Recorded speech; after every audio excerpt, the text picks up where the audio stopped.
माँ की आखिरी इच्छा। एक बार एक बूढ़ी माँ को उसके बेटे ने एक वृद्ध आश्रम में ले जाकर छोड़ा। इस माँ का ये वही इकलौता बेटा था जिसके लिए इस माँ ने जीवन भर संघर्ष किया। इस बेटे के लिए वो सब कुछ किया जो एक माँ को करना चाहिए या माँ कर सकती है। और आज भी अपने बेटे को किसी भी तरह की परेशानी ना हो इसलिए आश्रम में रहने के लिए भी तैयार हो गई। वृद्ध आश्रम में रह रही माँ हमेशा अपने बेटे को याद करती, मगर बेटा केवल साल में एक बार उसको मिलने जाता या फिर फ़ोन पर बात कर लेता। कई साल बीत गए। वृद्ध आश्रम से बेटे को एक दिन फ़ोन आया। उन्होंने कहा, बेटा जल्दी से आश्रम आके अपनी माँ से मिल लो, वो बहुत सीरियस है। बेटा जब अपनी बीमार माँ के पास पहुंचा तब वह अपनी आखिरी सांसें गिन रही थी। बेटे ने अपनी माँ से उसकी आखिरी इच्छा पूछते हुए कहा, माँ मैं तुम्हारे लिए क्या कर सकता हूँ बताओ।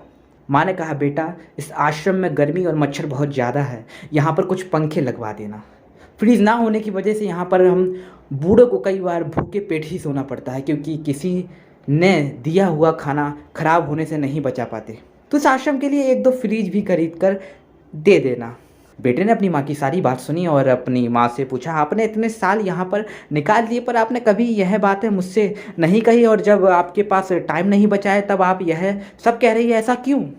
माँ ने बेटे को जवाब देते हुए कहा, बेटा मैंने गर्मी, भूख और पीड़ा सहन कर ली, लेकिन मुझे पता है जब तेरे बच्चे तुझे यहाँ पर छोड़कर जाएंगे तब तू यह सब सहन नहीं कर पाएगा। इसलिए तेरी दुविधा सुविधा के लिए तुझे यह सब लगाने के लिए कह रही हूँ।